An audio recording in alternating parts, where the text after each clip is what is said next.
Well, welcome to the DVD. My name is Dave Mamet, and I'm the director and the screenwriter of this, The Winslow Boy, and I'm here with Rebecca Pidgeon, and we'll be joined later on in the festivities by Sir Nigel Hawthorne and by Jeremy Northam.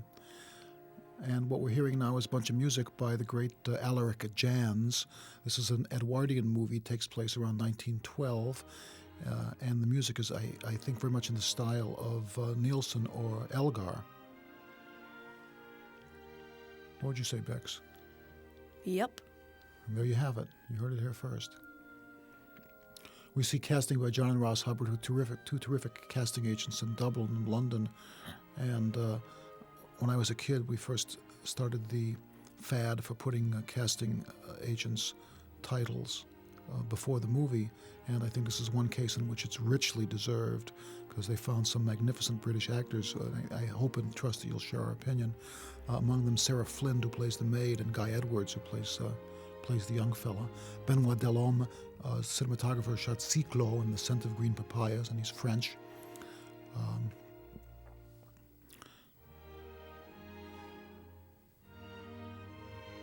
Unless I miss my guess. And we're going to start out with an image here that might or might not be inspired by Gustave Caillebott's scenes of Parisian street life at the turn of the century.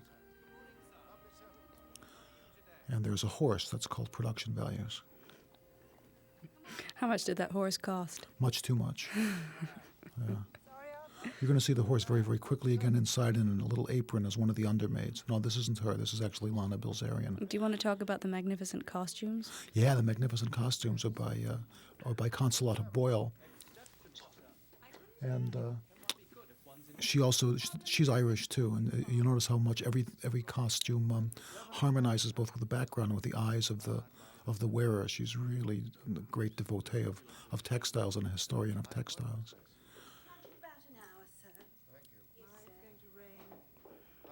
Yeah, great Gemma Jones. The great Matthew Pidgeon. That's the great Matthew Pidgeon, a Glaswegian actor.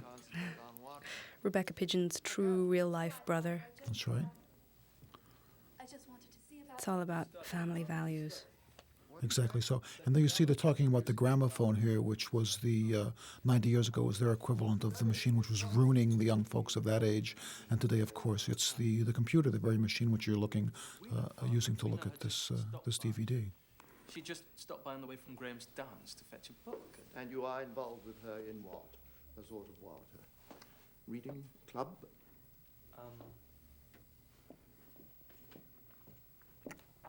I'd like to say that since we have a moment that I'm very grateful for the opportunity to spend a year of my life and all my energy working on a project and then talk through it, ruining it for you as if I were some unfortunate person behind you at the theater. Bex?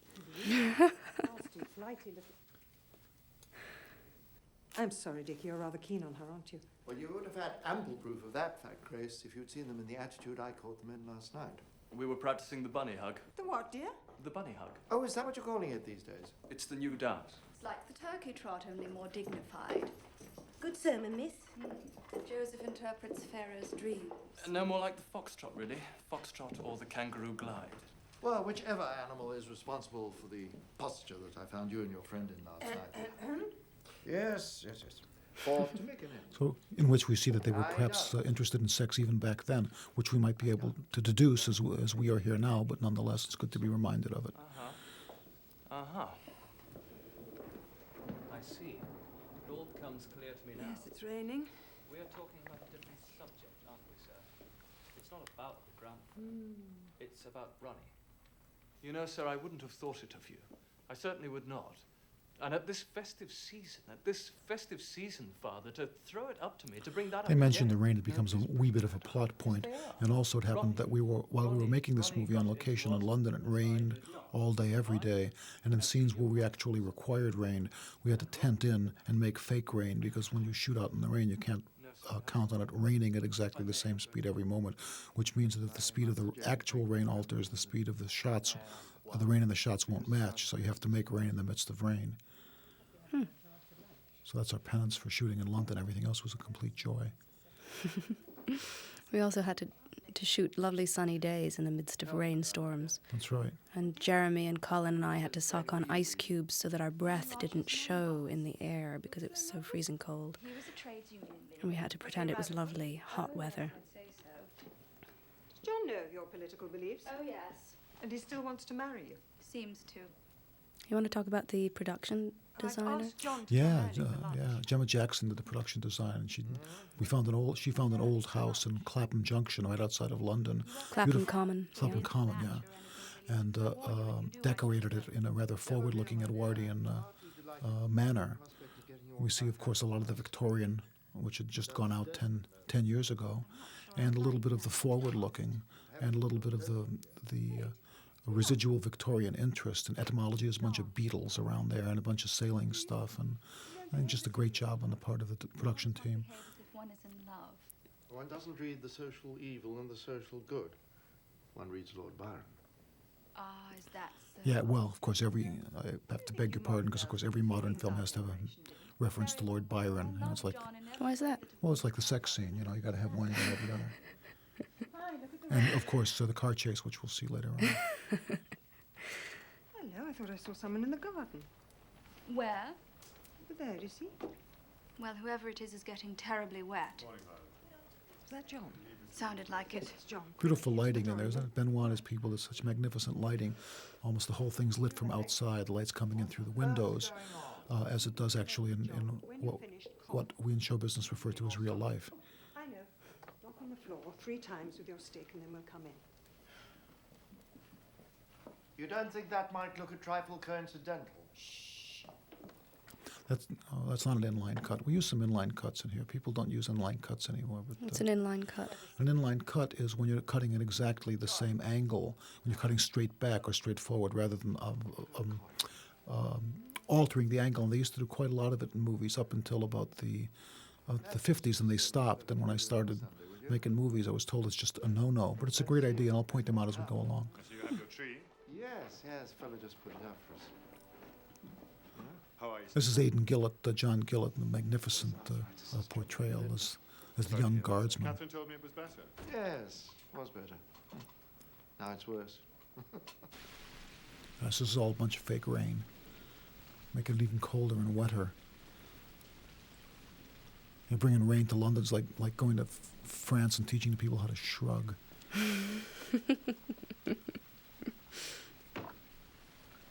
That's a fake wall. Yeah, indeed it is. I understand you wish to marry my daughter. Yes, sir. That is to say, I proposed to her, and she's done me the honor of accepting me. I see. I trust when you corrected yourself that your second statement wasn't a denial of your first. I mean, you do. The trick in designing for color films is very, very hard, because in black and white films the lights are on the actor, and you don't see the Of course, because I proposed. the color in the background is not distracting. It's very easy to understand what you're supposed to look at. You're supposed to look at the actor. In color films, it's much harder to design for the actor, because you got to give them a background that's going to make them jump out without being so interesting that your eye goes to the background. And Gemma Jackson's done such a marvelous job here.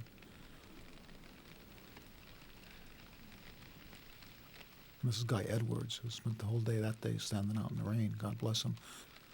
Bunch of rubber suits underneath that. Freezing cold. But the laws of working with child actors in England are different than the laws over here, but because it's England, you're required to mistreat them. I hope you won't mind if I ask you one or two rather personal questions. Naturally not, sir. It's your duty. Quite so. Now, your income, are you able to live on Go for it, Dave. Yes, I'm in the regular army. But my army pay is supplemented by an allowance from my father. Yes, so I understand. Now, your pay would be, I take it, Aidan about Gillett and I 400. were at RADA together, and So that your Gemma total Jones income went to with RADA. consultants pay and RADA is the Royal plus Academy of the Dramatic Art in would London. be, I take it, about 425 we were just a year. one big happy family on this set. Yeah, we sure were. We had a great time. Yeah. We used to sit down. My very good friend Sarah Stewart plays Miss Barnes, and we were at school together. My brother is in this. Do you smoke? I do. Colin Stinton, who is a member of the Royal National Theatre, and I worked together Worked out there. The final fraction is exactly £833 6 shillings and Well, are we here? But Oh, good. We've just been joined by Sir Nigel Hawthorne and by Jeremy Northam. And I'd like to point out that I'm going to be glib and stupid throughout, and you guys are going to have to pick your own persona. Have we the option to be glib and stupid as well? Well, I suppose you do. Yeah, okay. But Nigel, do you have that option? You don't come on for a bit. Yeah, I'll just have a quick sleep. Rotten weather, isn't it? We'll go for the throat when you do. That's right. Jeremy's going to do How to Draw Focus, though dead. This is a very moving bit, this. It's very moving. Many people cry. They do, yes. It's the tapping scene. We call it the tapping scene. Moving right along. Oh, no, thank you, sir. Still smoking. Anybody who's watching the scene was biting through their lip, trying not to laugh. Spoil the soundtrack. Well, Well, what? how did your little chat go? I understood you weren't supposed to know we were having a little chat. You're infuriating. Is everything all right, John? Oh, I'm so glad, I really am. Thank you, Mrs. Winslow. Can I kiss you? Of course. After all, I'm practically your mother now. Well, I, by the same token, am practically your father, but if you'll forgive me. Big laugh. Oh, he's gone and left the garden gate open. Well, I laughed. This is the rain scene. That's right. We were just talking about the rain Come earlier. and close the Yeah. garden gate for us. It's a shame that Gemma couldn't make this trip as well. I know, she's wonderful in the film. Fantastic in it. Ourselves a little modest celebration at lunch. Would you go and get me the key of the cellar? Violet, would you have someone see the gate?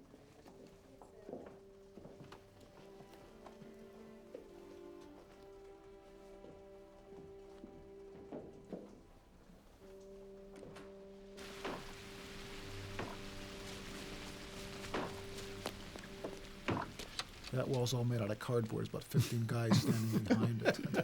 Was it an ordeal? Well, now we're coming up to the kissing part. Ooh, ookie. Dave and I never look at this bit. And don't you either. No tongues, though. No, it was very polite. I think she's more keen on the cigarette than she is on him. But look, Well, it's you know still what? not lit. For God's sake, light my cigarette. Because going cigarettes are out. addicted. All that sucking. This isn't going to get lewd, is it? I hope. Oh, look. Ah, Oh, There he these is. people have a lovely house in Clapham Common, and we told them what film companies always say, which is we're going to leave it better than we found it, which is the biggest lie in the history of the world. We turned their backyard into. but they were still Mud- living mud there, weren't pit. they? Yeah, Yeah, they were upstairs. yeah, But didn't they do some rather extensive renovations on their house? No, we did those. yeah. Indeed, we did. Had to after the shoot. Yeah, we were in there repainting when we finished. You know John Weatherston, don't He's you? very good, this kid, isn't he? Yes, He's got wonderful marvellous. seriousness. Yeah, Apart from the fact that he used to giggle yeah. when he wasn't supposed to. We all giggled when we weren't supposed to. But he did most of all. Did Yes, he? Well, yeah, I had a very serious scene with him, and he just laughed all the way through it. Well, he was so he's so nervous. I was that his nerves, yes. he would keep it in. But he's a wonderful actor. Yes, he is. He's so quintessentially English looking, though, isn't he? Yes. he is. Oh, God. I didn't do it. Kate, really, I didn't. No, darling. This letter is addressed to Father. Did you open it? Yes. You shouldn't have That done music that. is so beautiful. Yes, I was just thinking. I was just. We could tell Father Termodendron. I was saying that at the beginning, Nigel, that I was talking to my friend Alaric Jans, who composed it. I Oh, said yes. I'd like it to be like Elgar. Yes, I think he did a very good job. Yes, very much like Elgar. Ronnie, old lad, how's everything? I mean, what I think is interesting about the movie is how you've used just this hallway and 3 rooms, really. That's the study, the sitting room, and the dining room. Right. And that's virtually all the space you use, apart from the stuff with Sir Robert and the bedroom. I mean, the bedroom's barely used, but it's almost like the hallway is the main focus, isn't it? Yeah. And Well, yeah, because it's played about a family. Yes, yeah, yeah. Shivering a bit too. And the colours are wonderful in all the rooms. Aren't they great? When you catch pneumonia, do we? They're mellow, There, darling. bit like the acting. I was talking a lot with the cinematographer before we started about when you live in a house with a family for a long time. Every place has such great associations that we always sit on the stair when we're Yeah. Yes. reconciling, and we always stand in the back hall when we're having a fight, and it just happens that way over Yes, time, doesn't it? absolutely right. Bad news. And the Christmas tree, that's the ubiquitous Christmas tree, Yeah. without any decoration. And I love this part just where arrived. John and I were telling the secret, and Dave and Benoit decided that we'd tell the secret behind the wall, and so the audience doesn't get the secret. Yeah. Yeah, we're trying very hard to delay as long as possible the revelation of what the kid has actually done. Until the moment when Gemma reads the letter, right? Yeah. And I like the way you bring in just glimpses of staff in the background, just people passing. Yes, the choreography was meticulous and very Thank you well very done. much. What's more, if there's been a delay of 10 days, it would only have been in order to give the boy a better chance to clear himself. I'm awfully sorry. How will your father take it?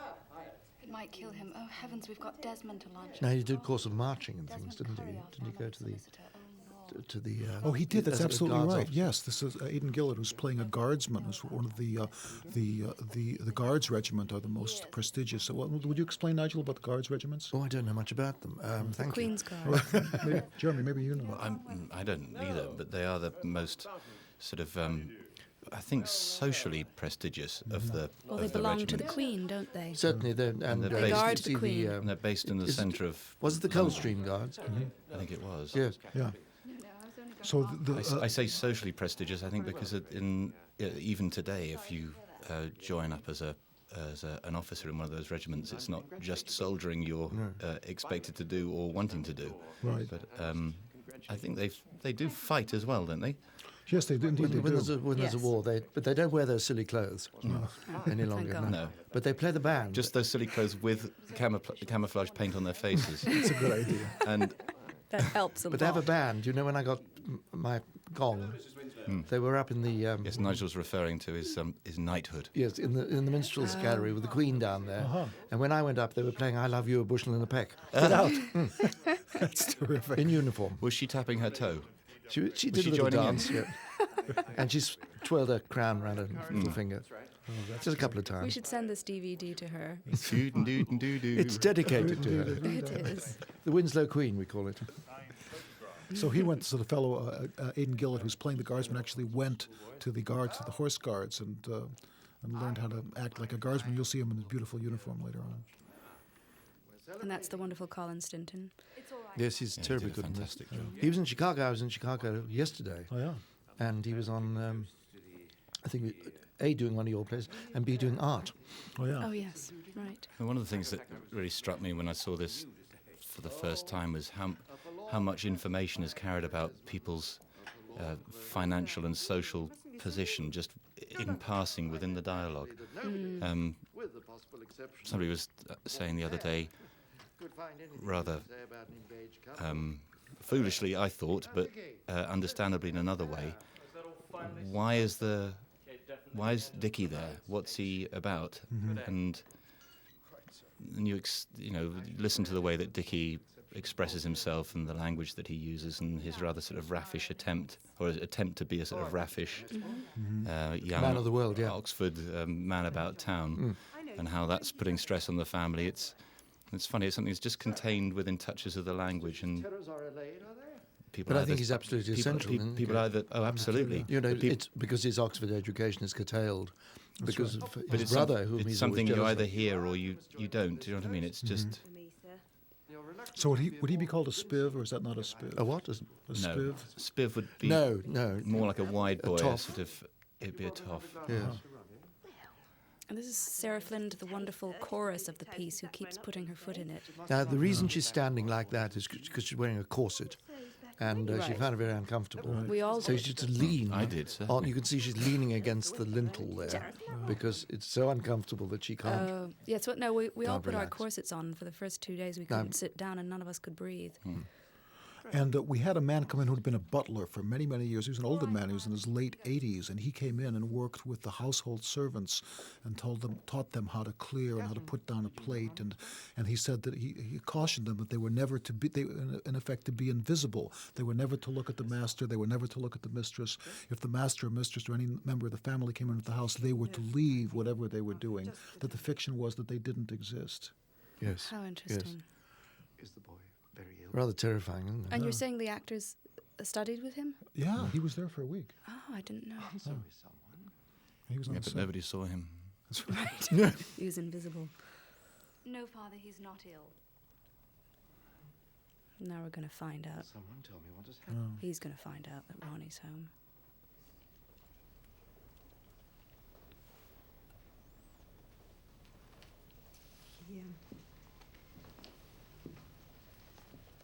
He brought this letter for you, Arthur. Great cut. Yes, wonderful cut. The movie's cut by Barbara Tulliver, a great, Will you great read it, editor. please? Moves it right along. Arthur, not in front Will of you you. Wonderful read it, editor. please?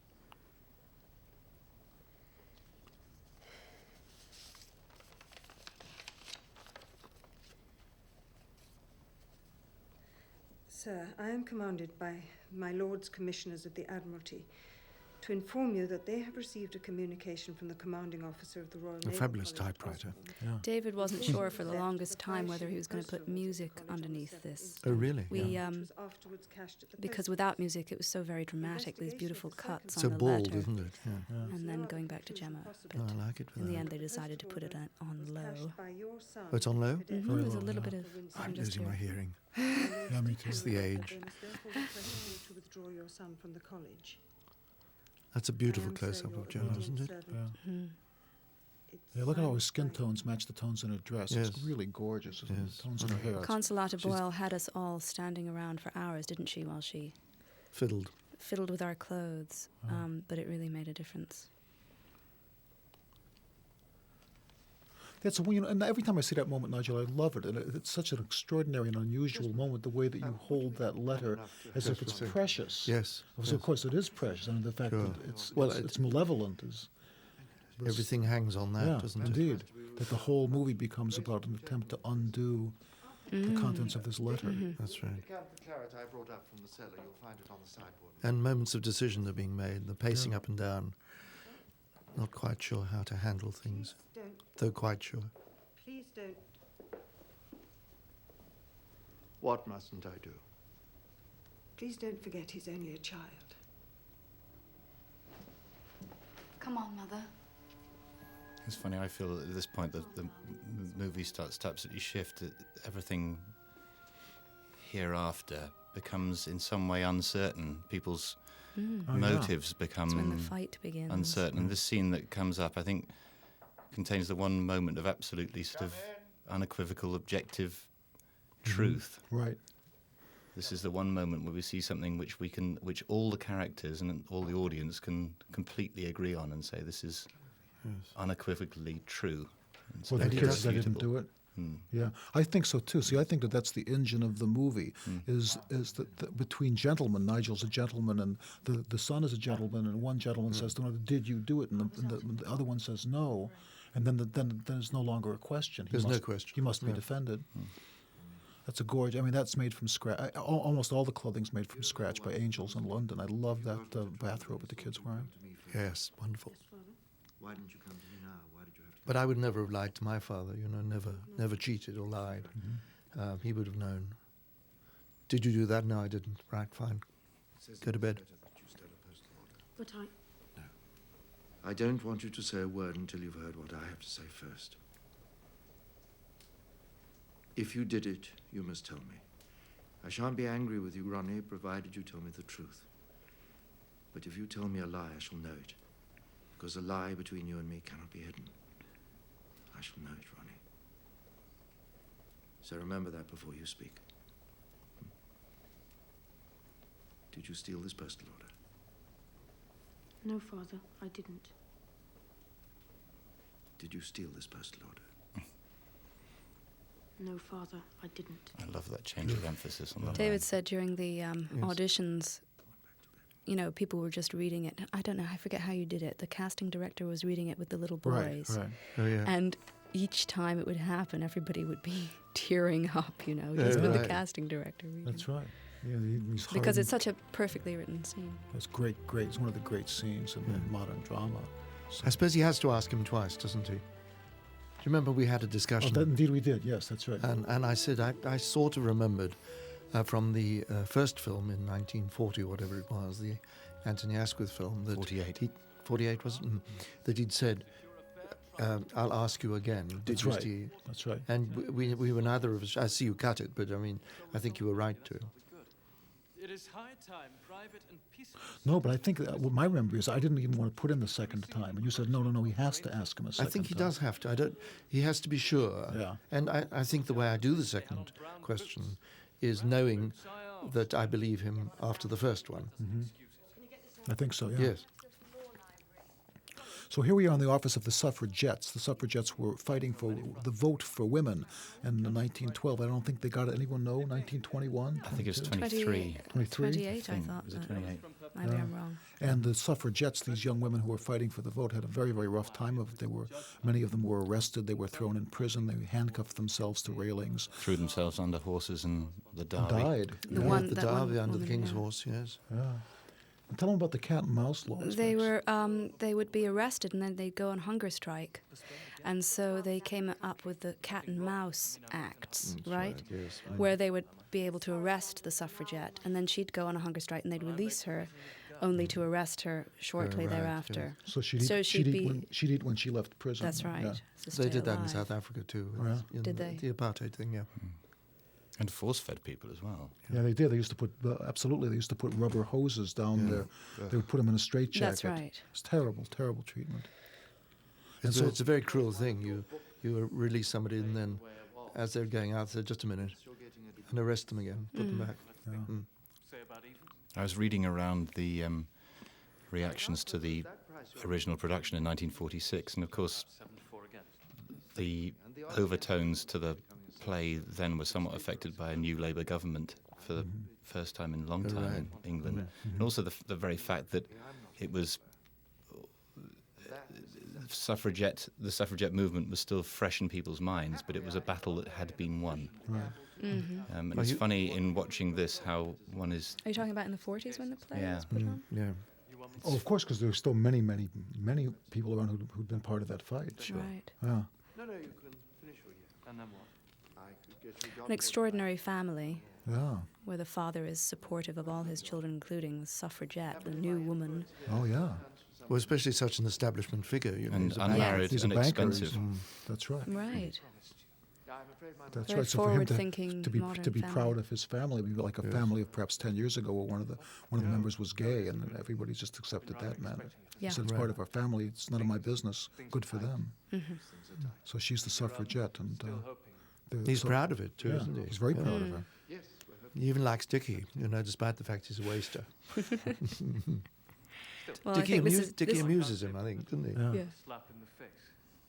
This is Dickie's heroic moment. What must have been a very unpleasant blow with some fortitude. Yes. Oh, nonsense, Father. It's difficult to say, oh, nonsense. Yeah, indeed. Now tell us about this set, Dave. This guy was very, very good. I love this guy. That's Didn't you- That's a piece of cardboard in the background. Somebody flashing a light. This is an inline cut. We cut straight ahead in line. And a lot of the movie is told in props, as you see, and we have a great, great prop department. That's help. It's like in the old days they used to have cards, title cards. 5 years pass. We don't do that anymore, but we do the equivalent, which is you see the people get older. Right. Or you see. So they made all the posters and they did now, everything, Now yeah. you wrote the cartoons, am I right, Dave? Yes, I and made up a lot and of- an illustrator came in and illustrated them, or did you use original illustrations? No, they're all made from scratch. I give we have a lot of editorial cartoons you'll see coming up, and it's a great She's scene. very good, this girl. This is I think she Sarah does a Stewart. wonderful job. Yeah. And her dress matches her eyes perfectly.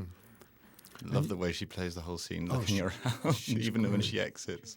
Now this character is always played as the light entertainment, the sort of a Yes, caricature part. But Comic Dave relief. and Sarah Joyce Grenfell, decided, yeah. right, to do it. Now this is a trick from Hitchcock coming up. I that love this, That I used. Oh, I'll yes, show you tell another one about later. this. We go out. Camera pans onto a piece of green felt. I dissolve onto another piece of green felt, which allows us to change focus from something which is 7 feet away to something which is 3 inches away, and we think that it's all part of the same shot. He used that trick in Saboteur when he did a very, very long shot. Sabotage, not Saboteur. Sabotage, where he's coming down a staircase and a man passes in front of him. As the camera comes out, he dissolves off the man's back into a completely different shot. Fantastic. It's very effective. This is not a little case. Thank you, and that's the first of a bunch of editorial cartoons which we use. Of course it's not a little case. Uh-huh. Nothing of the sort. It's so tough. I mean, you play so beautifully, Nigel, having to put up and be kind to this person, this intrusive, antagonistic person. I'm used to it, David. And of course, the tough part is in any situation like that, you can't even let them see the merest hint of your opposition to them, can you? No, Because that's they'll right. know it, won't they? Yes, it'll be down in that notebook. My solicitors then took the matter up. Another great prop. We applied to the Admiralty for a court-martial. They ignored us. Suddenly there's an air of suspicion in almost everything you see. And there's suspicion on Nigel's part of her and her of the family, and it's suddenly heady with atmosphere. Oh, yeah. Yes. Oh, good. Yeah. And the Nothing is, insincerity. nothing is unconscious anymore, is it? No. The family, the misfortune comes upon the family. Against whom I'm saying nothing, mind you. My son, a child of 14, was not represented by counsel, solicitors, or friends. And what happened at that inquiry? Well, what do you think happened? Inevitably, he was found guilty again and branded for the second time before the world as a thief and a forger. What a shame. I need hardly tell you, madam, I am not prepared to let the matter rest there. I intend to fight. It was a very brave thing to do for a man with very little money, ordinary middle-class family, I've approached Sir to put his whole family's happiness at risk, his little money that he has, his son's education, his daughter's happiness. Daughter's Hard-earned marriage, money. yeah. Marriage, Position at the bank. position, everything is in jeopardy. And Rattigan's play is based on a true story, isn't it? Yes, The that's right. Archer Shee family. But I was reading that when the play opened in 1946 in England, he did a national tour of it, Yeah. as often happens before it opened in London, and spent most of the time on the tour